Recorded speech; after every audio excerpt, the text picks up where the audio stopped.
saya katakan ya, Iya. kita sekarang punya calon presiden Pak Erlangga Iya. Hartarto. Kenapa Pak Erlangga Hartarto yang dicalonkan? Salah satu Iya. reasoningnya adalah bahwa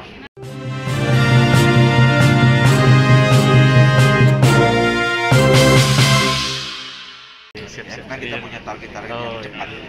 Iya. Bagaimana Bapak melihat peluang Ketua DPD 1 Taufan Pawai maju Pilgub Pak Ketua? Iya, Iya. seperti yang saya katakan ya, kita sekarang punya calon presiden Pak Erlangga Iya. Hartarto. Kenapa Pak Erlangga Hartarto yang dicalonkan? Salah satu Iya. reasoningnya adalah bahwa ya ketua umum itu adalah partai terbaik, kader terbaik di periode ini. Iya. Ya, karena dia sebagai kader terbaik di partai, di internal partai, ya wajar kita dorong untuk bertarung di luar kontestasi partai.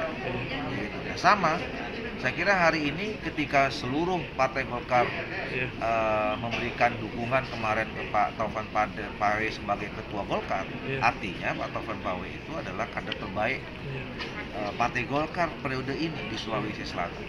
Jadi kalau ada kontestasi, ya gubernur dan segala macam, ya sangat normal, wajar kita mendukung Pak Taufan Pawai. Nah, tinggal komitmen kita semua, ya kita punya calon presiden, kita punya calon gubernur, ya harus diikuti dengan kerja keras, harus dengan strategi yang matang.